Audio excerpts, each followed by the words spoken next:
சில நாட்கள் சென்றன. இனி என்ன செய்வோம்?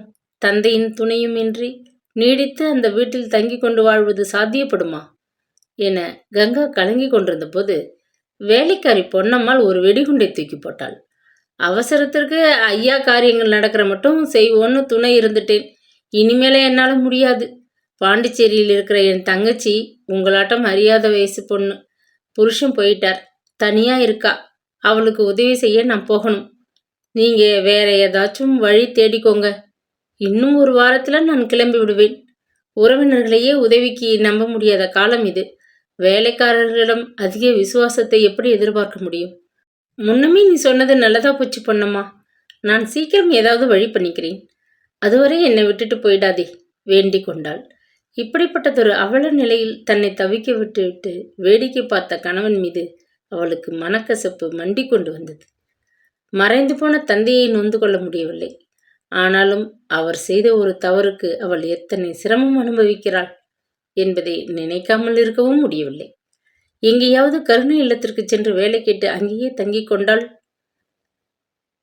காசு பணம் இருக்கிறவர்களுக்கு உள்ள கொஞ்சம் வசதியாக அனாதை இல்லங்களில் இடம் கிடைக்காதே.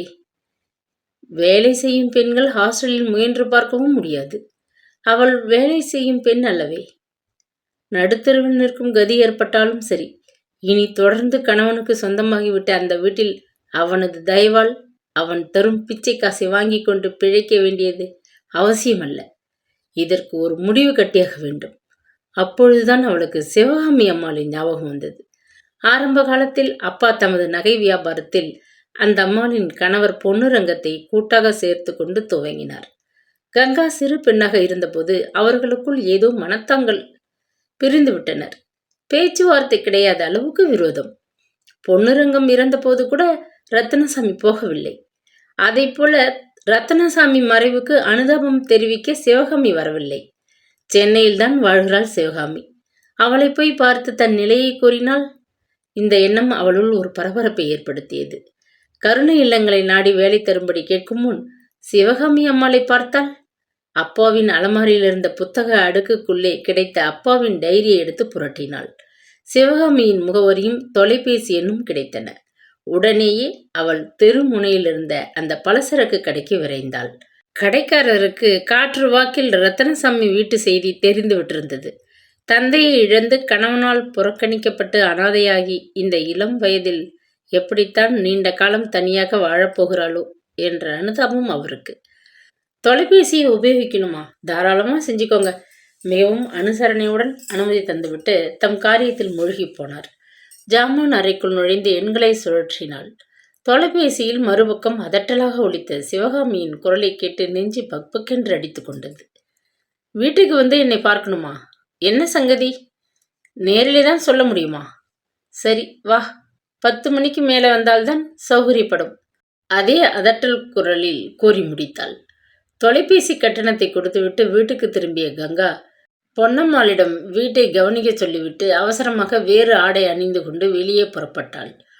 பூந்தமல்லி நெடுஞ்சாலையின் முடிவில் இருந்ததொரு சிறிய சந்து போன்ற திருப்பத்தில் சிவகாமியின் பங்களா இருந்தது. அத்தனை தூரம் பஸ்ஸில் போனால் நேரமாகிவிடும் என்று டாக்ஸி ஒன்றை பிடித்து கொண்டாள். கணவன் விட்டு போன சொத்தை வைத்துக்கொண்டு அந்த கால தர்பாரில் வாழ்ந்து கொண்டிருந்தவள் சிவகாமி. நெருங்கி பழகியதன் விளைவாக அத்தை என்று அவளை கங்கா அழைப்பது வழக்கம். சொந்தமும் இல்லை, பந்தமும் இல்லை. இடையே ஏற்பட்ட மனத்தாங்கள் சுவர் போல நிற்கிறது. வரவேற்பு எப்படி இருக்குமோ? கவலையுடன் தான் பங்களாவின் எதிரில் டாக்ஸியிலிருந்து இறங்கி கொண்டாள். கட்டணத்தை டாக்ஸிக்காரருக்கு கொடுத்துவிட்டு லேசாக கேட்டை தொட்டாள். பக்கத்தில் இருந்த 2 பழைய பங்களாக்களும் இடிக்கப்பட்டு மிகவும் நாகரிகமாக கட்டப்பட்டிருந்தன. அவைகளுக்கு திருஷ்டி பரிகாரம் போல சிவகாமியின் வீடு சாயம் அழிந்த சுவர்களும் பாசி பிடித்த தூண்களும் காடாக புதர் மண்டிவிட்ட தோட்டமுமாக பார்க்க என்னவோ போல்தான் இருந்தது. மற்ற 2 பங்களாக்களின் பின்புறத்திலிருந்து ஆவேசமாக நாய்கள் குரைக்கும் சத்தம் அந்த பகுதியை கிடுகிடுக்க வைத்தது. காக்கி சீருடையில் கேட் அருகே உட்கார்ந்திருந்த 2 பங்களாவின் காவலாளிகளும் அவளை வியப்புடன் எட்டி பார்த்தனர். நல்ல வேலை, சிவகாமி நாய் ஒன்றும் வைத்துக் கொள்ளவில்லை. கேட்டை மெல்ல திறந்து புதர்கள் நடுவே தெரிந்த நடைபாதையில் வேகமாக நடந்து வராந்தாவை அடைந்தாள் அவள். அத்தை சிவகாமியின் வீட்டின் பெரிய வராந்தாவிலே ஒரு கூடை நாற்காலியில் உட்கார்ந்திருந்தாள். தரை மீது இங்கும் அங்கும் நாளேடுகள் பிரித்து போடப்பட்டிருந்தன. வந்தவளை கண்களை இடுக்கிக் கொண்டு பார்த்தாள். உட்கார் என்று எதிரே கிடந்த இன்னொரு பிரம்பு நாற்காலியை காட்டினாள். சிவகாமி 70 வயதை எட்டி கொண்டிருந்தாள். முழுவதும் நரைத்து போன தலை, சுருங்கிய முகம், ஒடிசலான உடல், கஞ்சியில் மொடமொடத்த வெள்ளை புடவையில் கால்களை ஒரு முக்காலி மீது நீட்டிக்கொண்டு சாய்ந்தபடி அமர்ந்திருந்தாள். கண்களில் அதிகாரம் ரொம்பவே தெரிந்தது. உன் கல்யாணத்துக்கு உன் அப்பா அழைப்பு அனுப்பி வச்சார். அவர் சமீபத்தில் இறந்து போனார் என்கிறதை பத்திரிகையில துக்க செய்தியில் பார்த்தேன். வாழ்வு தாழ்வு எதுக்கும் கலந்து கொள்ள முடியாதபடி மனம் சங்கடப்பட்டு போச்சு இல்லையா? அதனால கம்முன்னு இருந்துட்டேன். அப்பாவுக்கும் உங்களுக்கும் தானே மனத்தாங்கள், என் மேலே எதுவும் இல்லையே, அதனால்தான் உங்களை பார்க்க வந்தேன் என்று ஆரம்பித்து மெல்ல எல்லாவற்றையும் கூறி முடித்தாள் கங்கா. அனாதையாகிவிட்டாள் என்பதால் சிவகாமி இறங்கி போய்விடவில்லை. ஆரம்ப காலத்தில் சிவகாமியும் கணவனிடம் மிகவும் கஷ்டப்பட்டவள். 10 ஆண்டு காலம் அவளை அவள் கணவன் தள்ளி வைத்து விட்டிருந்தார். பல சிறுமைகளை அனுபவித்துவிட்டு நடுவயதை தாண்டிய பின் உறவினர் 4 பேரின் தயவால் மறுபடி கணவன் வீடு திரும்பினாள். வயது காலத்தில் தான் செய்த பிசகுக்கு ஈடு செய்யும் வகையில் அவள் கணவன் அவளை நன்றாக கவனித்துக் கொண்டதுடன் தன்னுடைய சொத்து அனைத்தையும் அவளுக்கே எழுதி வைத்து விட்டு போயிருந்தார். தன் வாழ்வில் நடந்த சோகம் இன்னொரு பெண்ணுக்கும் ஏற்பட்டு விட்டதே என்ற ஆதங்கத்தில் ஏற்பட்ட துளி பரிவு தொண்டையை செருமிக் கொண்டாள் சிவகாமி. நான் இந்த பெரிய பங்களாவில் வீட்டோடு ஒரு வேலைக்காரி, அவ்வப்பொழுது வந்து உதவுகிற ஒரு தோட்டக்காரன் என்ற 2 பேரோட வாழ்கிறேன். தனியே இருந்து எனக்கு அலுத்து போச்சு.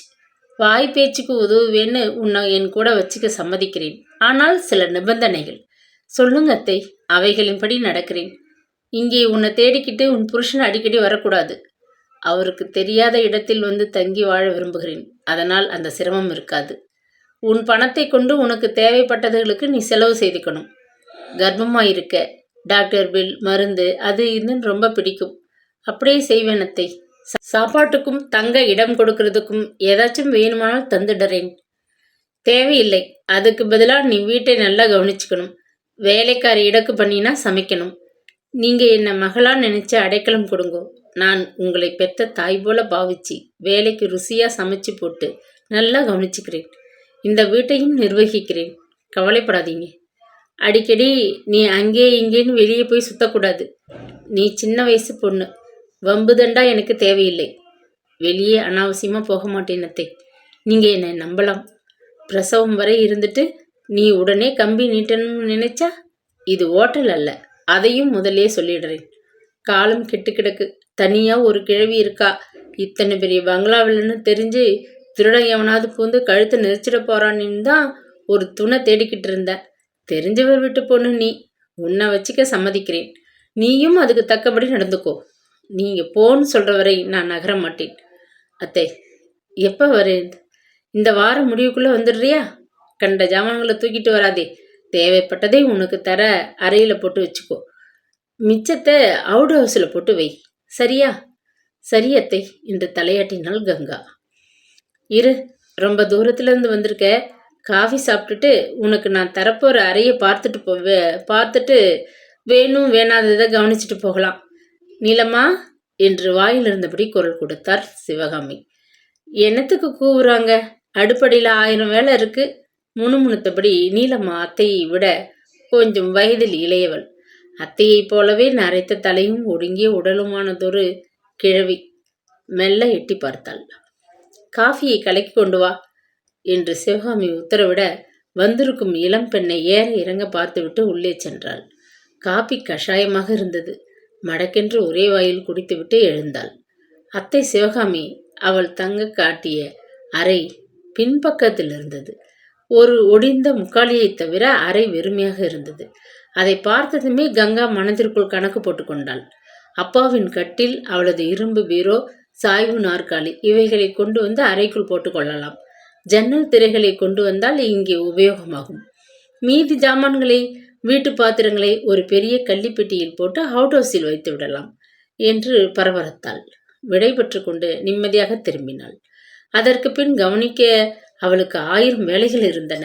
டெம்போ ஒன்றில் ஜாமான்களை ஏற்றி அனுப்பிவிட்டு அத்தனை காலம் ஆண்டு அனுபவித்த வீட்டை மறுபடியும் ஒரு முறை துயரத்துடன் பார்த்துவிட்டு வாயில் டாக்ஸியில் கிளம்பிவிட்டாள். தன் முகவரிக்கு வந்த சாவி பாசலை கண்டு திகைத்து போனான் நரேந்திரன். உடனடியாக காரில் புறப்பட்டு திருவல்லிக்கேணி முத்துவீரன் தெரு 5ஆம் எண் வீட்டை அடைந்தான். வாசலில் பூட்டு தொங்கியது. தான் எங்கே போனாள் என்ற விவரம் சொல்லாது கங்கா மறைத்து விட்டதை எண்ணிய போது ஆத்திரம் பொங்கி கொண்டு வந்தது. என்ன துணிச்சல் என்று உரிமையபடி பூட்டை திறந்து கொண்டு உள்ளே போனான். வீடு சுத்தமாக காலியாக இருந்தது. கங்கா காற்றோடு கலந்து விட்டால் போன்ற அதிர்ச்சியில் திகைத்து போய் நின்று விட்டான். மனைவி சொன்ன சில மளிகை ஜாமான்களை அன்று மாலை வாங்கி வர நெடுஞ்சாலையில் இருந்த ஒரு கடைக்கு விரைந்திருந்தான் தங்கப்பன். சில நாட்களாக அவனுக்கு மனதிலே ஒரு குழப்பம். வீட்டு வேலை முடிந்ததும் பின்னால் இருக்கும் தங்கள் அறைக்கு சென்று கணவனும் மனைவியும் அடிக்குரலில் பேசி அழுத்து கொள்வது வழக்கமாகிவிட்டிருந்தது. நீ என்ன நினைக்க தாயம்மா? இது பெரிய அக்கிரமமா இருக்குதே. அழகான கல்யாணம் கட்டிக்கிட்ட எஜமா பெஞ்சாதியை வச்சு குடுத்தம் நடத்த மாட்டேங்கிறாரே. அந்த பெண் மேல குத்தம் ஏதாச்சும் இருக்கும்னு நினைக்கிறியா? பச்சை குழந்தையாட்டம் பால் வடிகிற அதோட முகத்தை பார்த்தா என் குடல் புரண்டு அழுவாச்சி வந்து விட்டது எனக்கு. நான் மெல்ல சமையல் கட்டிலிருந்து அன்னைக்கு எட்டி பார்த்தேன். ஐயா அசிங்கமா பேசி அவமானப்படுத்திட்டாரே. கல்யாணத்துக்கு பிறகு அந்த பெண்ணை கூட்டிக்கிட்டு பெங்களூர் மைசூர்னு தெரிஞ்சிட்டு இப்போ அது சுமக்கிற குழந்தை தன்னுது இல்லைன்னு அடம் பிடிக்கிறாரே. என்ன நியாயம்? எனக்கு இவர் குணம் ஒண்ணுமே பிடிபடலை. நான் முதல்ல வேற என்னவெல்லாமோ நினைச்சேன். பூரணி அம்மாளைத்தானே சொல்ற? பாவம், அது இவரைத்தான் தன் அண்ணனா பாவிச்சு நடந்துக்கிறதே. நாம் தான் பார்த்துக்கிட்டு வரோமே. இப்போ ஐயா அந்த அம்மா கிட்ட கூட முகம் கொடுத்து பேசுறதில்ல. தன் மாமனார் செத்ததுக்கு போனவர் பிறகு அந்த பெண்ணை ஏன் கூட கேட்கல. இது பெரிய கோராமையாக இருக்கு. வயிற்று பிழைப்புன்னு பார்க்குறேன். நான் மட்டும் கொஞ்சம் கையில் காசை பிடிச்சு வச்சுக்கிட்டு இருந்தா, இந்தாயா நீயும் ஆச்சு உன் வேலையும் ஆச்சு. இப்படி ஒரு நல்ல பெண்ணை வாட்டி விதைக்கிற மனுஷன் வீட்டில் வேலை பார்க்கறதும் ஒரு பிழைப்பான்னு கேட்டுட்டு புறப்பட்டு போயிருப்ப. தினமும் கணவனும் மனைவியும் பேசி வருந்தினர். அன்று காலை பரபரப்புடன் வீடு திரும்பிய நரேந்திரனை தங்கப்பன் வியப்புடன் பார்த்தான். ஆசையுடன் தன் மேல் வந்து விழுந்த தன்னுடைய அருமை நாய் திம்மனை கோபத்துடன் தள்ளிவிட்டான். போ அப்பால், நேரங்காலம் தெரியாது விளையாட வந்துவிட்டது சனியன். உரத்து சொன்னது தங்கப்பனுக்கு கேட்டது. காலை தன் காரை ஓட்டிச் சென்றவன் இப்படி கோபத்துடன் திரும்புவானேன்? பூரணி கொண்டு வந்து வைத்த காப்பியை கூட தொடாது அவன் மாடிக்கு விரைந்து விட்டான். சில நாட்களாக பூரணிக்கு அவனிடம் ரொம்ப பயம் ஏற்பட்டு விட்டிருந்தது என்பதை தங்கப்பன் தம்பதியர் புரிந்து கொண்டு விட்டிருந்தனர். வரவேற்பு அறையில் இருந்த தடுப்புக்கு பின்னால் நின்றபடி அதில் வைக்கப்பட்டிருந்த அலங்கார பொருட்களை எடுத்து ஓசைப்படாது தூசி போக துடைத்து கொண்டு நின்றான் தங்கப்பன். ஒரு நாள் காலை அவன் அங்கு இருப்பதை அவர்கள் கவனிக்கவில்லை. கண்ணாடி டம்பரில் பழரசத்தை நிறைத்து எடுத்து கொண்டு வந்தாள் பூரணி. அதை மேடை மேல் வைத்துவிட்டு நெற்றியில் பூத்து வடிந்து கொண்டிருந்த வியர்வை தன் புடவை தலைப்பால் துடைத்து கொண்டாள். அண்ணா, உங்ககிட்ட ஒன்று பேசணும். நரேந்திரன் கையில் பிடித்து கொண்டிருந்த நாளேட்டை தாழ்த்தி கொண்டு அவளை வெறித்தான். உங்களை என் சகோதரராக பாவித்து கொண்டு இங்கே தங்கி வாழ்வதனால் கேட்கிறேன். கோபிக்கக்கூடாது. பீடிகையுடன் ஆரம்பித்தாள் அவள். பொறுமை இல்லாத வகையில் நரேந்திரன் பதிலளித்தான். சுற்றி வளைக்காம நேரே சங்கதியை சொல்லலாமே. கல்யாணத்துக்கு பிறகு நீங்க பெங்களூரிலிருந்து திரும்பிய போது தனியா வீட்டுக்கு வந்தீங்க. நான் உடனே அண்ணி எங்கேன்னு கேட்டேன். பிறந்த வீட்டில் இருக்காங்கன்னு பதில் சொன்னீங்க. ஆமா, உண்மையை சொன்னேன். அதுக்கு இப்போ என்ன? காரமான குரலில் அதட்டினான். உங்க மாமனார் வந்தப்போ நீங்க பேசினதுல ஏதோ ஒரு பெரிய மனத்தாங்கல் அவர் மேல உங்களுக்கு ஏற்பட்டிருக்குன்னு புரிஞ்சுது. தெரிஞ்சு கொண்டு விட்டுருக்கே, அதுக்கு பிறகு ஏன் இந்த கேள்வி? மாமனார் மேலே ஏற்பட்ட கோபத்துக்கு நீங்க அண்ணியை தண்டிக்கிறீங்கன்னு புரிஞ்சுது. பிறகு அண்ணி தன் அத்தையோடு இங்கே வந்தப்போ நீங்க அவங்கள ரொம்ப அவமானப்படுத்தி பேசினது பின் அறையில் இருந்த என் காதுல நல்லாவே கேட்டது. எனக்கு ரொம்ப மனவேதனையா போச்சு. எல்லாம் ஓரளவு தெரிஞ்சு கொண்டு விட்டேன்னு சொல்ற, அவ்வளவுதானே? இல்லை அண்ணா, நீங்க செய்கிறது தப்புன்னு என் மனசுல படுறது. அண்ணி தன் தந்தையை இழந்த அனாதையா இருக்காங்க. கர்ப்பமா வேற இருக்காங்க. கொஞ்சம் மனசு இறங்கி அவங்கள அழைச்சிட்டு வந்து நீங்க வாழ்க்கை நடத்தணும் என்கிறது என் கோரிக்கை. உனக்கு நான் இங்கே பாதுகாப்பும் வாழ வசதியும் அமைச்சு கொடுத்தேனே தவிர எனக்கு புத்தி சொல்ல அல்ல. அவமானத்தால் முகம் சிவந்து போனாள் அவள். நீங்க மறுத்தால் நான் வீண் பழிக்கு ஆளாவேன். யாரோ ஒரு அனாதை பெண்ணை வீட்டில் வைத்துக்கொண்டு அவ பேச்சை கேட்டு கட்டின மனைவியை தள்ளி வச்சிருக்கார் நரேந்திரன்னு என்னை வெளியார் தூற்றுவாங்க. அந்த பெண்ணுக்கும் நரேந்திரனுக்கும் இடையே ஏதோ என்று பலதும் பேசுவார்கள் இல்லையா? ஊர் வாய்க்கு நீ ஏன் பயப்படணும்? உன் மனசாட்சிக்கு பயப்பட்டா போதும். இந்த வீட்டில் உனக்கு சகல வசதியும் உண்டு. ஆனால் என் சங்கதியில் தலையிடும் உரிமை கிடையாது. இனி நீ என் மனைவி சம்பந்தமாக என்னிடம் வந்து எதுவும் பேசக்கூடாது. எச்சரிக்கிறேன். கோபமாக கூறிவிட்டு எழுந்து போனான். வரவேற்பறை தடுப்பின் பின்னால் மூச்சை அடக்கிக் கொண்டு அத்தனையும் கேட்டுக்கொண்டிருந்த தங்கப்பன் பெரிதும் அதிர்ந்து போனான். அன்று இரவு அவன் தன் மனைவியிடம் அதை சொல்லி மாய்ந்து போனான். நம்ம ஐயாவுக்கு புத்தி சரியில்லைன்னு நினைக்கிறேன். இந்த பூரணி அம்மாளை இங்கே தங்க வச்சு கொண்டபோது ரொம்ப பரிவா நடத்தினப்போ நான் என்னென்னவோ நினைச்சிட்டேன். இந்த பெண்ணைத்தான் ஐயா கட்டிக்க போறாருன்னு எண்ணிக்கிட்டு இருந்தேன். திடீர்னு கங்கா அம்மாளை கட்டிக்க தீர்மானிச்சப்போ நமக்கு கொஞ்சம் ஏமாத்தமாக தான் இருந்துச்சு. ஐயோ பாவம் பூரணின்னு ரொம்ப அனுதாபப்பட்டோம். அந்த ஏமாத்தத்தை சமாளிச்சுக்கிட்டு பூரணியம்மா நம்ம ஐயாவை அண்ணன்னு வாய் நிறைய கூப்பிட்டப்போ மனசு சமாதானப்பட்டது. ஆசைப்பட்டு கட்டிக்கிட்ட கங்கா அம்மாவை வச்சு வாழ மாட்டேன்னு அடம்பிடிக்கிறார். பூரணி அம்மா புத்தி சொன்னதுக்கு கோவிச்சுக்கிறார். இவரை புரிஞ்சிக்கே முடியலையே. ரொம்பவும் கவலைப்பட்டான் தங்கப்பன். மேல் துண்டை சுருட்டி சம்படமாக்கி தலையில் வைத்து கொண்டு கடைக்காரர் அடுக்கி தந்த ஜாமான்கள் கொண்ட அட்டைப்பெட்டியை தலையில் சுமந்தபடி மெல்ல நடந்து வீடு நோக்கி வந்து கொண்டிருந்த தங்கப்பன் எதேச்சியாக திரும்பியவன் திடுக்கிட்டு நின்று விட்டான். நெடுஞ்சாலையில் இருந்ததொரு புத்தக கடைக்கு பூரணி சில சமயம் தனக்கு வேண்டிய பத்திரிகைகள் வாங்கி வர செல்வதுண்டு. மாலை மங்கும் நேரத்தில் அந்த கடைவாசலில் மிகவும் நெருக்கமாக நின்றபடி ஒரு இளைஞனுடன் மிகவும் சிரித்து பேசிக் கொண்டிருந்தாள் பூரணி. யார் அவன்? எப்படி பூரணிக்கு சிநேகிதமானான்? எத்தனை நாட்களாக இந்த சந்திப்பு நடக்கிறது? பலவும் எண்ணி குழப்பமடைந்தவன் வேகமாக வீடு வந்து சேர்ந்தான். உக்ரான அறையில் அட்டைப்பெட்டியை இறக்கி வைத்துவிட்டு இரவு சாப்பாடு தயாரிப்பில் மும்முரமாக இருந்த மனைவியிடம் ஓடி வந்தான். நெடுஞ்சாலை புத்தக கடையில் தான் கண்டதை மூச்சிறைக்கி படபடத்தான். அவன் எதிர்பார்த்தபடி தாயம்மாள் திகைத்து போய்விடவில்லை. சுருட்ட முடியும், கொஞ்சம் சிவந்த நிறமுமா உசரமா இருக்கானா பையன்? அதெப்படி பார்த்தது போல கேட்குற? ஒரு நாள் நீ வீட்டில்லாதப்போ பூரணியை தேடிக்கிட்டு வந்தான். சின்ன வயசு பையன் ஒருத்தன். ஒன்று விட்ட மாமன் மகனாம். முறை பையன். அவனோட பேசி சிரிக்கிறதுல என்ன தப்பு? பூரணிக்கும் கல்யாணம் காட்சி மேல ஆசை இருக்கும்ல. ஐயா பார்த்தா கோச்சுக்குவாரே.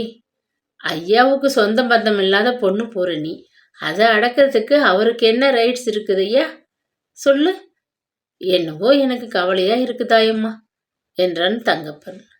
அடுத்த சில நாட்களுக்கு பின் ஒரு நாள் மாலை தங்கப்பன் எதிர்பார்த்தது நடந்துவிட்டது. நரேந்திரன் தன் காரிலிருந்து கோபாவேசமாக இறங்கினான். பூரணி என்று வீடே கிடுகிடுக்கும் வண்ணம் கூவினான். அண்ணா கூப்பிட்டீங்களா என்று கேட்டபடி பின்பக்கத்து அறையிலிருந்து வந்தவளை சினம் பொங்க பார்த்தான். மாலை வேளையில் நீ அடிக்கடி கடைத்தெருவுக்கு போறியா? ஏன் கேட்குறீங்க? சில சமயம் புத்தக கடை பக்கம் போறதுண்டு. அங்கே ஒரு இளைஞனை சந்தித்து பேசுகிறாயாம், கேள்விப்பட்டேன். யார் அவன்? அதட்டினான். என் மாமன் மகன் சுந்தரம். இங்கே ஒரு அலுவலகத்திலே கணக்கரா வேலை செய்கிறான்.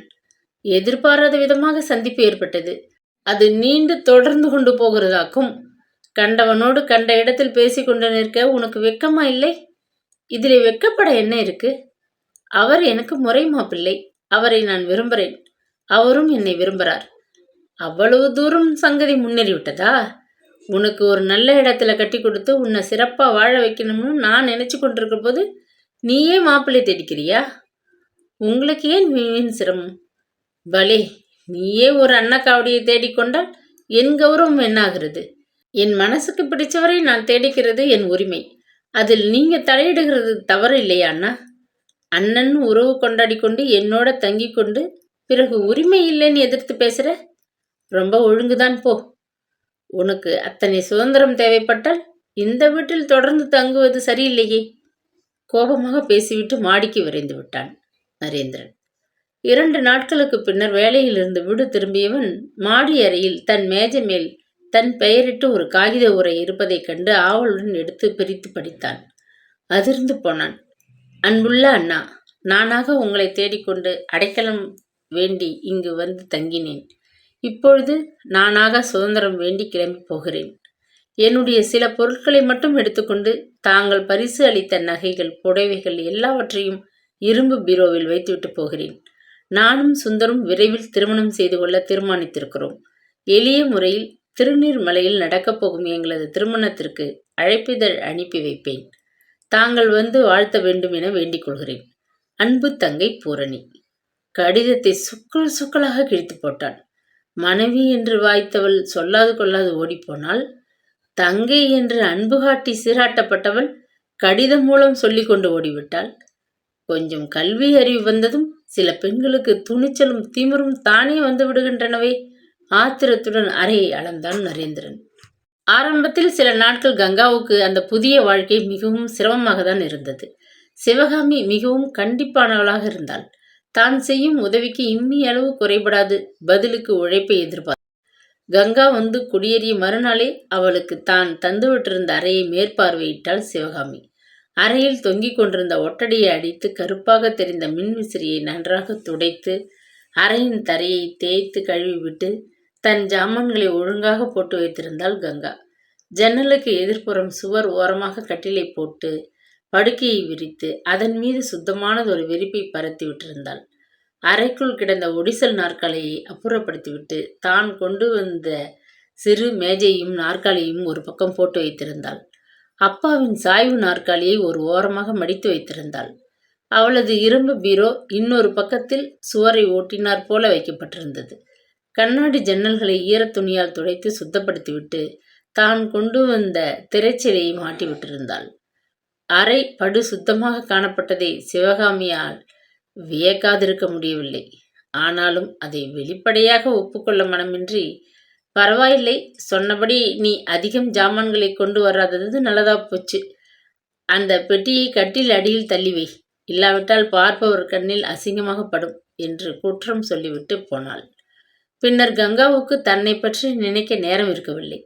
காலையிலிருந்து இரவு படுக்கும் வரை வேலை வேலை என்று அவளது பொழுது உழைப்பிலேயே கழிந்து கொண்டிருந்தது.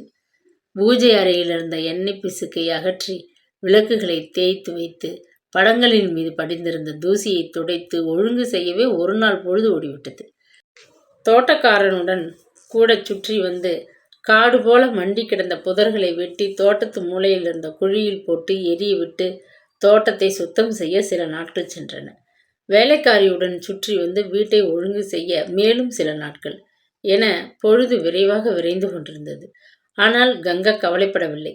புறக்கணித்துவிட்ட கணவன் கண்களில் தென்படாது, கௌரவம் குலையாது, ஆபத்துக்களை அணுகாது இருக்க இடமும் பசிக்கு சோறும் தந்து உதவிய சிவகாமிக்கு அவள் உயர்மட்டத்து வேலைக்காரியாக உழைக்க வேண்டியது கடமை என எண்ணிக்கொண்டாள்.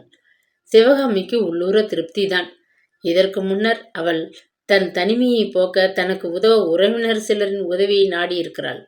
தூரத்து உறவு பெண்ணான கல்லூரி மாணவி ஒருத்திக்கு தன் வீட்டில் தங்க இடம் தந்து சோறு போட்டு உதவி பார்த்தாள். தனக்கு உதவி செய்யக்கூட வைத்து கொண்ட அந்த பெண்ணிற்கு சிவகாமிதான் பணியுடைகள் பல செய்ய வேண்டி வந்துவிட்டது.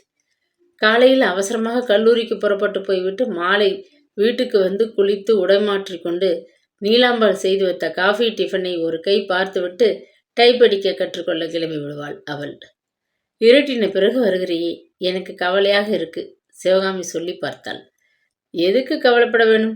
நான் என்ன பச்சை குழந்தையா என்று பதிலுக்கு கேட்டாள் அந்த இளம்பெண். இரவு சாப்பிட்டதும் தட்டை எடுத்து கழுவாது அப்படியே போட்டுவிட்டு தன் அறையில் சென்று கதவை தள்ளி தாளிட்டு கொண்டு விடுவாள். இரவு முழுவதும் விளக்கை போட்டுக்கொண்டு என்ன செய்கிறாள் என அதட்டி கேட்க முடியாது. திண்டாடி போனாள் சிவகாமி. விடுமுறை நாட்களிலாவது கொஞ்சம் உதவியாக இருப்பாள் என்று பார்த்தால், சொல்லி வைத்தது போல கல்லூரி விடுமுறை ஆரம்பமாகும் முதல் நாளே தன் பெற்றோர்களை பார்க்க ஊருக்கு போய்விடுவாள். என் வீடு என்ன தண்டச்சோறு தின்று உறங்கும் தர்ம சத்திரமா என பலமுறை வெகுண்டு போனாள் சிவகாமி. மெல்ல அந்த பெண்ணை பரீட்சை முடிந்ததும் ஊருக்கு அனுப்பிவிட்டு அப்பாடா என்று நிம்மதி பெருமூச்சு விட்டாள். இளம் பெண்களால் தான் இந்த விதமான தொல்லை. வேலை இல்லாதிருக்கும் தூரத்து அண்ணன் பேரனை கொண்டு வந்து துணையாகவும் உதவவும் வைத்து கொண்டாள் என்று மறுபடி முயன்றபோது பட்ட பாடு.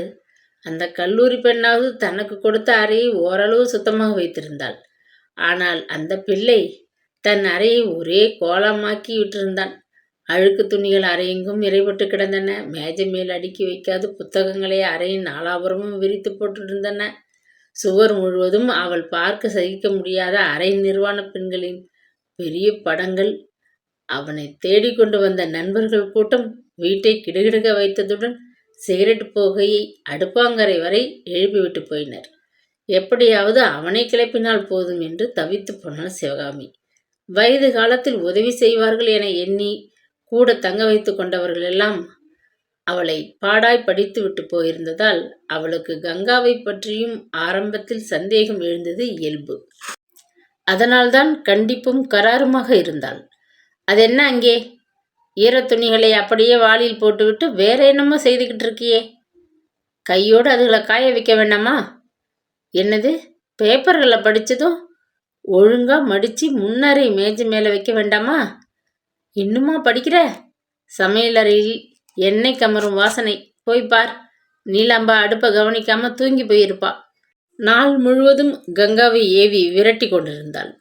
ரத்னசாமி கண்டிப்பானவர்தான். ஆனால் மகள் வீட்டை நிர்வகிக்கும் பொறுப்பில் அவர் தலையிட்டு கொண்டதில்லை. பிறந்த வீட்டிலிருந்து பூரண சுதந்திரம் அவளுக்கு சிவகாமியின் பங்களாவில் கிடைக்கவில்லை. என்ன செய்வது? குழந்தை பிறந்து கொஞ்சம் வளரும் வரை அவளுக்கு ஒரு பாதுகாப்பான இடம் தேவையாயிற்றே. பகல் முழுவதும் பொறுமையாக சிவகாமியின் அதட்டல்களை காதில் போட்டுக்கொள்ளாது அவளது ஏவலுக்கு அடிபணிந்து உழைத்தாள். ஆனால் இரவில் தனியே கட்டிலின் மீது களைப்புடன் சாய்ந்து கொண்டபோது அவளுக்கு துக்கம் தொண்டையை அடைத்தது. இப்படிப்பட்டதொரு நிலை அவளுக்கு தேவையா? எத்தனை காலம் சிவகாமியுடன் அவள் தங்கியிருக்க இயலும்? வயதாகிவிட்ட அந்த அம்மாளுக்கு திடீரென்று உடம்புக்கு ஏதாவது வந்து அவள் காலமாகிவிட்டால் சொத்தை கட்டி கொள்ள கழுகு போல் பறந்தோடி வரும் அவளது உறவினர்கள் கங்காவை அங்கே தொடர்ந்து வாழ அனுமதிப்பார்களா? முதலில் விரட்டிவிட்டுத்தான் மறுகாரியம் பார்ப்பார்கள். பிறகு அவள் எங்கே போவாள்? என்ன செய்வாள்? இந்த கேள்விக்கு பதில் கிடைக்காது அவள் தன்னுள்ளே பலவும் எண்ணி மருகி கண்ணீர் உகுத்தாள். நாட்கள் வேகமாக நழுவின. தன் புதிய சூழ்நிலைக்கு தகுந்தபடி ஓரளவு தன்னை பழக்கப்படுத்தி கொண்டு வாழத் தொடங்கியிருந்தாள் கங்கா. தனக்கு போட்டியாக வேலைக்கு வந்துவிட்டாளோ என்று ஆரம்பத்தில் எண்ணிய நிலா மெல்ல எஜமானியிடம் பேச்சு வாக்கில் தெரிந்து கொண்ட விவரத்திலிருந்து மனதை மாற்றி கொண்டு விட்டிருந்தாள். மாமனார் மேலே கொண்ட மனத்தாங்கல் காரணமாக கட்டின பெண்டாட்டியை ஒதுக்கி வச்சிட்டானே பாவி பயல். கர்ப்பிணி பெண், சிரத்தையோடு கவனிக்கப்பட வேண்டியவள், சிவகாமி அம்மாளிடம் தங்கி கொண்டு மாடாக உழைக்கிறாளே, பாவம். நாளடைவில் நீலாம்பாளுக்கு அவள் மேல் பரிதாபம் ஏற்பட்டு விட்டது. இதோ பார் கங்கா, நீ டாக்டர்கிட்ட போய் உடம்ப காட்டி கொண்டு வா. அலட்சியமாக இருக்காதே. நான் 4 குழந்தைகளை பெற்றவள். என் அனுபவத்தை சொல்றேன், கேட்டுக்கோ. ரொம்ப கடினமான வேலைகளை என்கிட்ட விட்டுடு. ராத்திரி படுக்க போறதுக்கு முன்னாடி பால் காய்ச்சி தரேன். தினமும் ஒரு டம்ளர் சாப்பிடு. உன் காசை போட்டுத்தானே வாங்க போற. யாருக்கும் நீ பயப்பட வேண்டாம். பருப்புலே தாராளமா நெய் ஊற்றி சாப்பிடு. பட்டினி கிடக்காதே. நீ கிடக்கலை, உன் வயிற்று பிள்ளை பட்டினி கிடக்குதுன்னு தெரிஞ்சுக்கோ. உனக்கு பிடிச்சதை சொல், நான் சமைச்சு போடுறேன். அடுப்படியில் உழல்றதை விட்டுட்டு சிவகாமி அம்மாளுக்கு பத்திரிக்கை படித்து காட்டிக்கொண்டு நிம்மதியா சிறிது நேரம் உட்கார் என அனுசரணையாக பலதும் பேசினாள், உதவினாள் நீலாம்பாள். அருகில் இருந்ததொரு பெண் வைத்தியரிடம் சென்று தன் உடல்நிலையை பரிசோதனை செய்து கொண்டாள்.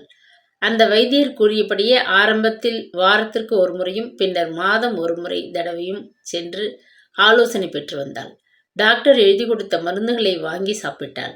குழந்தையின் ஆரோக்கியத்தை எண்ணி பால், பழம் இத்தியாதிகளை வாங்கி சாப்பிட்டாள்.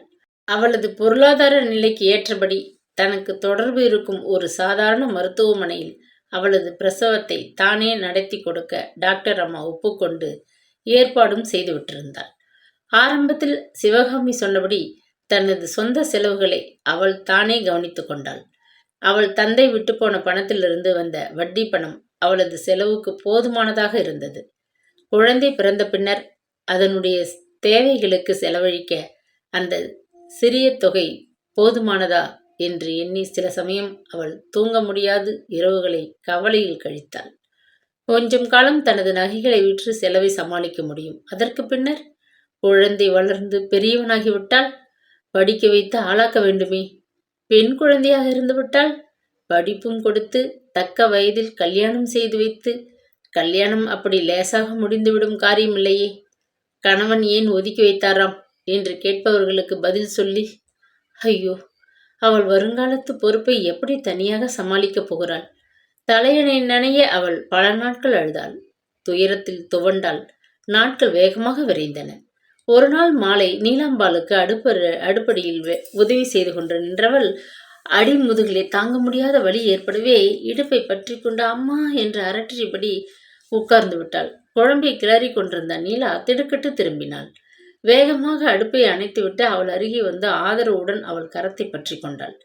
பயப்படாதே கங்கா, உனக்கு பிரசவ நோவு ஆரம்பிச்சிட்டது. அம்மா கிட்ட சொல்லிட்டு உன்னை உடனே ஆஸ்பத்திரியில் கொண்டு சேர்த்துடறேன் என ஆதரவாக சொன்னாள். கொஞ்ச நேரத்தில் ஒரு டாக்ஸியுடன் வந்து கங்காவை ஏற்றிக்கொண்டு அந்த மருத்துவமனையில் கொண்டு போய் சேர்த்து விட்டாள் நீலாம்பாள். அன்று இரவு முழுவதும் பிரசவ நோவில் அவதிப்பட்டு மறுநாள் விடியற்காலை வேலை போது கங்கா ஒரு ஆண்மகவுக்கு தாயாகிவிட்டாள். மருத்துவமனை தாதி குழந்தையை சுத்தப்படுத்தி அவள் அருகே கொண்டு வந்து படுக்கையில் கிடத்திய போது ஆசையுடன் தன் மகனை தொட்டு பார்த்தாள் கங்கா. கண்களில் நீர் புரண்டது. எதுக்கு அழற? அவளுடன் கூடவே இருந்த நீலாம்பாள் அதட்டினாள். இருக்கிறபடி இருந்தால் இந்த பிள்ளை எத்தனை பெரிய மருத்துவமனையில் பிறந்திருப்பான். வீடு எத்தனை அமர்க்கலப்பட்டிருக்கும். இப்படி ஒரு ஏழையைப் போல பேச முடியாது கண்கள் கலங்கி போனாள் கங்கா. இப்ப என்ன குறைஞ்சு போச்சு? இது ஒரு சாதாரண மருத்துவமனை தான். ஆனா உன்னை டாக்டர் அம்மா எத்தனை பத்திரமா பார்த்துக்கிட்டாங்க தெரியுமா? நான் கூட இங்கேயே உட்கார்ந்துருந்தேன். ராஜா போல மகன் பிறந்திருக்கான். இதை விட என்ன வேணும்? கண்ணை துடைச்சிக்கோ. இவனால் உனக்கு நல்ல காலம் பிறக்கப் போகிறது. நீலாம்பா அன்புடன் கடிந்து கொண்டாள். உண்மையில் அவள் வாழ்க்கையில் இனி நல்ல காலம் என்று ஒன்று இருக்கிறதா? மகனது வரவால் அந்த நல்ல காலம் விரைவில் அவளை அடையப் போகிறதா என எண்ணியவள் கட்டுப்படுத்த இயலாத துயரத்தில் தன் பச்சிளம் குழந்தையை பரிவுடன் அணைத்து கொண்டு கண்ணீர் உகுத்தாள். நீலாம்பாள் காட்டிய பரிவிலும் சிவகாமி தந்த பாதுகாப்பிலும் நாட்கள் விரைந்து கொண்டிருந்தன. 4 பேரை கூட்டி தொட்டிலிட்டு பெயர் சுட்ட முடியாத சூழ்நிலையில் வாழ்ந்ததினால் ஒரு நல்ல நாள் பார்த்து குழந்தையை அருகில் இருந்த விநாயகர் கோயிலுக்கு எடுத்துச் சென்று நீலாம்பாளின் ஆலோசனைப்படியே ஆனந்தன் என்று பெயரிட்டாள் கங்கா. அவனது வருகையால் தன் வாழ்வில் கொஞ்சம் ஆனந்தம் ஏற்படாதா என்ற ஆதங்கம். குழந்தை ஆனந்தன் தாயின் கவனிப்பில், நீலாம்பாளின் அன்பில், சிவகாமியின் கருணையில் வேகமாக வளரத் தொடங்கினான். டாக்டர் அம்மாவின் யோசனைப்படியே அவனை தவறாது அவ்வப்பொழுது அவர்களிடம் காட்டி தடுப்பூசி இத்தியாதி போட்டு மிகவும் கவனமாக ஆரோக்கியமாக வளர்த்தாள் கங்கா.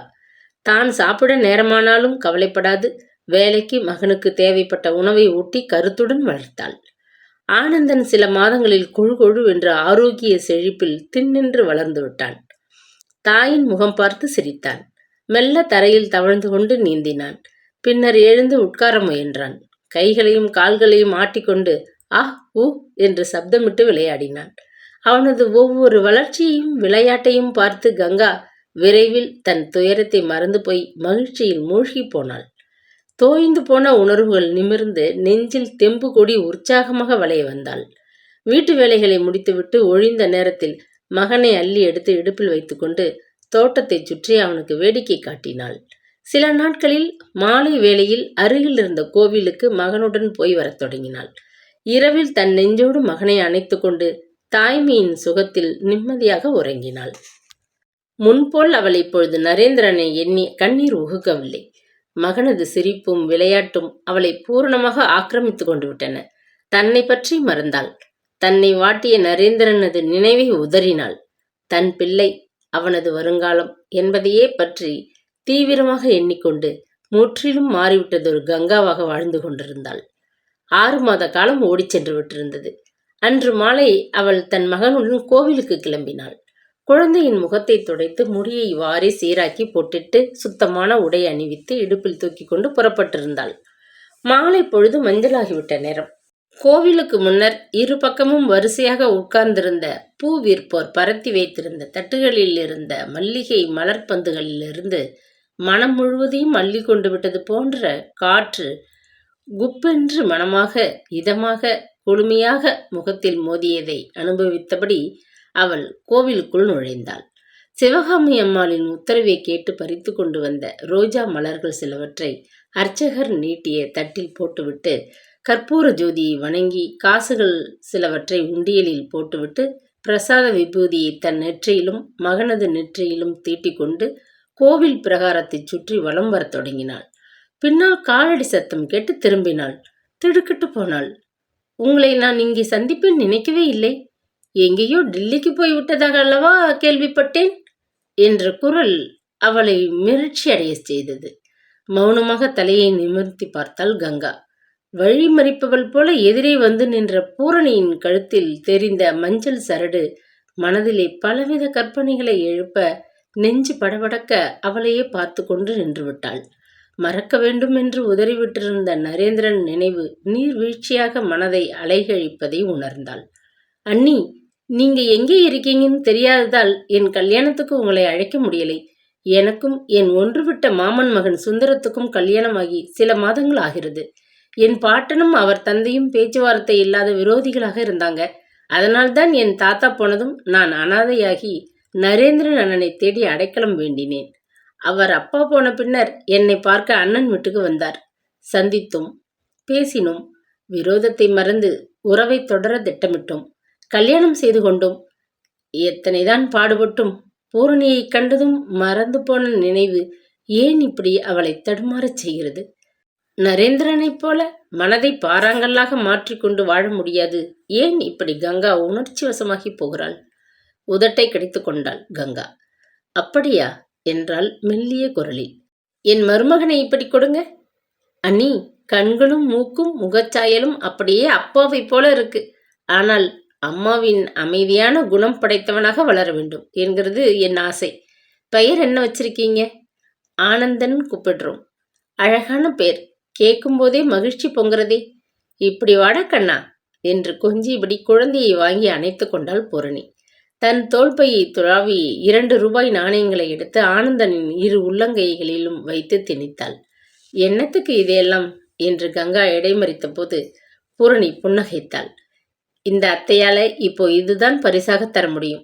உங்க அப்பா பார்த்து முடிவெடுக்க நினைச்ச வரனை கட்டி கொண்டிருந்தால் உனக்கு பட்டு சட்டை, தங்கச் சங்கிலி, மோதிரம், வைர பதித்த டாலர் என்று பரிசுகள் தந்திருப்பேன். இப்போ அன்பான முத்தங்கள் தான் தர முடியும் என்று அவனது பட்டு கன்னங்களில் மாறி மாறி முத்தமிட்டாள். புதியவளை கண்டு மிரண்டு குழந்தை சினுங்கி கொண்டு தாயிடம் வர கைகளை நீட்டினான்.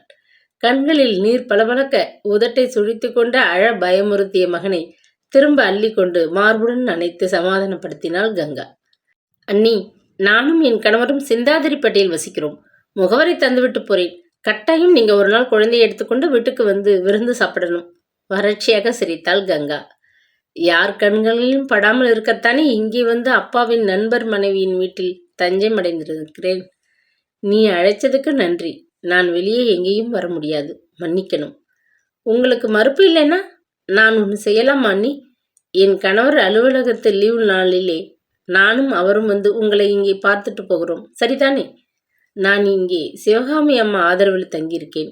என்னை பார்க்க உறவினர்கள் நண்பர்கள் யாரும் அடிக்கடி வரக்கூடாதுன்னு ஆரம்பத்திலேயே அவங்க சொல்லியிருக்காங்க. நான் இங்கே எப்படி வந்தேன்னு கேட்கலையே அண்ணி? என் கணவரோட அலுவலகத்தில் வேலை பார்க்கிற ஒரு நண்பர் இந்த நெடுஞ்சாலையில் தெரிகிற அந்த டீக்கடை பின்னால் ஒரு வீட்டில் அவுட் ஹவுஸிலே குடியிருக்கார். அவங்க அம்மா உடம்புக்கு முடியாமல் படுத்திருக்காங்க. அவங்கள பார்த்துட்டு போக வந்தேன். எதிர்பாராத விதமாக உங்களை சந்திச்சேன். பற்கள் பளிச்சிட மென்மையாக சிரித்தாள் பூரணி. முதல் சந்திப்பிலேயே அவளது கவர்ச்சியான தோற்றத்தை கண்டு அதிசயித்தவள் கங்கா. திருமணம் அவளது கவர்ச்சிக்கு கூடுதலான மெருகை தந்து விட்டிருந்தது. பூரணி மிக்க அழகும் செழுமையுமாகத்தான் தென்பட்டாள். பிடித்தமானதொரு கணவனுடன் இனிமையாக வாழ்கிறாள் என்பதை அவளது பிரகாசமான முகம் சொல்லியது. அண்ணி, நீங்க வெளியூர் எதுக்கும் போய்விடாம பட்டணத்திலேயே தங்கிவிட்டது நல்லதா போச்சு என்றாள். கங்கா கலவரத்துடன் விழித்தாள். ஆரம்பத்துல அண்ணனுக்கு என் மேல கோபம். சுந்தரம் பெரிய இடத்து பிள்ளை இல்லைன்னு கொஞ்சம் வருத்தம். நான் எனக்கு பிடித்தவரை தேடிக்கொண்டு விட்டேன் என்கிற மனத்தாங்கள். அதனால் எங்க கல்யாணத்துக்கு அண்ணன் வரலை. கொஞ்ச நாள் பொறுத்து நான் என் கணவரை கூட்டிக் கொண்டு அண்ணன் பங்களாவுக்கு போய் மன்னிக்கும்படி கேட்டுக்கொண்டு கண்ணீருடன் அவர் காலில் விழுந்து கும்பிட்டேன். அண்ணன் மனம் இலகி போய்விட்டார். பைத்தியம், எழுந்துரு, எதுக்கு அழுகிற என்று என்னை சமாதானப்படுத்தினார். எங்களுக்கு கல்யாண பரிசு கொடுத்து விருந்து வச்சு ரொம்பவே கௌரவிச்சார். கங்கா மௌனமாக நின்றாள். அண்ணன் முன்போல இல்லை, ரொம்பவே மாறி விட்டிருக்கிறார். இளைத்து கருத்து போயிருக்கிறார். முன்னை போல கோபம் கொண்டு வேலையாட்களிடம் கத்துறதில்லையாம். அவரை பார்த்தப்போ எனக்கு ரொம்ப பரிதாபமாக இருந்தது. தாயம்மாளும் தங்கப்பனும் கூட இருக்கிறாங்க தான். ஆனால் அவங்க வீட்டு வேலைக்காரங்க. துணைக்கு வீட்டில் வேண்டியவங்க இருந்து கவனிக்கிறது வேற இல்லையா? கங்கா பதிலளிக்காது அவளை ஊன்றி பார்த்தாள். நான் இருந்தப்போ அண்ணனுக்கு வேலைக்கு சாப்பாடு போட்டு கவனிச்சு கொண்டேன். இப்போ தாயம்மா எல்லாத்தையும் மேஜை மேல வச்சுட்டு உள்ளே போய் விடுறாங்க. அவங்களுக்கு அண்ணனை கண்டா எஜமான் பயம். உங்களை எப்படியாவது அண்ணன் கிட்ட கொண்டு சேர்த்து வைக்கணும்னு என் மனம் ரொம்ப நாளா ஆசைப்பட்டுக்கிட்டு இருந்தது. எங்கே போய் தேடுவோம்னு தவிச்சேன். இங்கே நீங்க அடிநிலத்துல இருக்கீங்க. ஆனால் உங்க மனசுல அண்ணனை வெகு தொலைவில் வச்சிட்டீங்க. குழந்தை ஆனந்தனோட வருங்காலத்தை நினைச்சு பாருங்க. அதனால ஒரு நாள் குறிப்பிடுங்கோ, நான் உங்களை உங்க வீட்டுக்கு கூட்டி கொண்டு போறேன். குழந்தையை பார்த்துட்டா அண்ணன் விடவே மாட்டார். இமைகளை சுட்ட கண்ணீரை கங்கா விழுங்கி கொண்டாள். நெஞ்சிற்குள் குமுறிய உணர்வுகளை கட்டுப்படுத்தி கொண்டாள். ஆனந்தன் உன் அண்ணனின் மகனாக இருந்தால்தானே இந்த பேச்சு? வெறுப்பையும் கசப்பையும் உமிழ்ந்தாள். அண்ணி, நடந்ததெல்லாம் எனக்கு தெரியும். உங்க அப்பா கிட்ட ஏற்பட்ட மனத்தாங்களில் உங்ககிட்ட வெறுப்பா அண்ணன் நடந்து கொண்டு விட்டார். அது தவறுன்னு நான் விவாதித்ததால அண்ணனுக்கு என் மேல கடும் கோபம் ஏற்பட்டது. ஆனால் என்ன, இப்போ என்கிட்ட முன்போல அன்பாத்தான் நடந்துக்கிறார். காலம் எல்லாத்தையும் மறக்க வச்சிடும் அண்ணி. நீங்க அண்ணனோட சேர்ந்து சந்தோஷமா வாழணும்னு நான் ஆசைப்படுறேன். வேண்டாம். பிறக்கும் முன்பே அவமானப்படுத்தப்பட்ட இந்த பச்சை குழந்தை அவரது வெறுப்புக்கு மறுபடியும் ஆளாக வேண்டாம். என் மனம் ரொம்பவே புண்ணாகி போயிட்டது. இந்த ரணத்தை காலம் கூட மாற்ற முடியாது. நீயும் உன் கணவரும் நல்லா இருக்கணும்னு நான் வாழ்த்துறேன். அண்ணி, நீங்க ரொம்ப பிடிவாதமா இருக்கிறீங்க. இந்த நிலைக்கு என்னை கொண்டு வந்தவர் உன் அண்ணன். என் மேல நீ அழுத்துக்கிறதுல பயன் இல்லை. இந்தாங்க என் முகவரி. எப்பவாவது உங்க மனம் மாறினால் எனக்கு ஒரு கடிதம் போடுங்க போதும் என்றபடி தன் தோள் பையை திறந்து ஒரு சிறு நோட்டு புத்தகத்தை திறந்து அதில் பரபரப்புடன் தன் விலாசத்தை எழுதி அந்த பக்கத்தை கிழித்து கங்காவிடம் கொடுத்தாள். அதை பெற்றுக்கொண்ட கங்கா புன்முறுவல் அளித்துவிட்டு அங்கிருந்து நகர திரும்பிய போது சட்டென்று அருகில் வந்தாள் பூரணி. உங்க முகவரியும் எனக்கு தேவை. நீங்க இருக்கிற இடத்துக்கு நான் வந்து தொந்தரவு தரமாட்டேன். தொலைபேசி எண் கொடுத்தால் கூட போதும். எப்பவாவது உங்களை கூப்பிட்டு பேசி மன ஆறுதல் அடைவேன். மிகவும் கெஞ்சினாள். கொடுக்கிறேன், ஆனால் ஒரு நிபந்தனை. நீ உன் அண்ணனுக்கு எக்காரணம் கொண்டும் நான் இருக்கும் இடத்தை தெரிவிக்க கூடாது என்று உறுதியளித்தால் தருகிறேன். அப்படியே செய்கிறேன் அண்ணி. உங்களை இங்கே சந்தித்தது பற்றி என் கணவருக்கு கூட தெரிவிக்க மாட்டேன். கோவிலில் சுவாமி சந்நிதி அருகே நான் கொடுக்கும் வாக்கு இது. அதை மீற மாட்டேன் என்று நம்பினால் கொடுங்கள், இல்லட்டா வேண்டாம் தழுதழுத்தாள் பூரணி. ஒரு கணம் யோசித்துவிட்டு கங்கா தான் தங்கியிருக்கும் இடத்தின் முகவரியையும் தொலைபேசி எண்களையும் தந்தாள். வீடு திரும்பியவளுக்கு அதற்கு பின்னர் வேலையே ஓடவில்லை. எத்தனை கட்டுப்படுத்திய போதிலும் நரேந்திரன் அவளது நினைவை அலைகழித்தான். ஒரு நிலையிலும் மனம் அடங்காது தத்தளிக்க, துயரம் நெஞ்சை அடைக்க, இரவு முழுவதும் உறங்காது மகனை இறுக்கி அணைத்தபடி படுக்கையிலே கிடந்தாள் கங்கா. ஓராண்டு காலம் ஓடிச் சென்று விட்டது. வேலைக்காரி நீலாம்பாளுடன் தனிமையில் அமைதியாக வாழ்ந்து கொண்டிருந்த சிவகாமிக்கு தங்கள் வீட்டில் ஒரு குழந்தை வளர்வது பற்றி ஆரம்பத்தில் 1000 கவலைகள். குழந்தையின் அழுகை அவளது தூக்கத்தை கெடுத்துவிடுமோ என்று அஞ்சினாள். தவழ்ந்து கொண்டு வரும் குழந்தை வீட்டில் பல இடங்களை அசுத்தப்படுத்தி விடலாம் என பயந்தாள். முன்னரை அலமாரிகளில் காட்சி பொருளாக வைத்திருக்கும் ஜாமான்களை பிடித்து இழுத்து உடைத்து போட்டுவிட்டாள் என்றதொரு மிரட்சியும் ஏற்பட்டது. தனக்கு பெரிய துணையாக வீட்டை சிறப்பாக மேற்பார்வையிட்டு எல்லாவற்றையும் அக்கறையுடன் கவனித்து கொண்ட கங்காவை இழந்துவிட மனம் இருக்கவில்லை.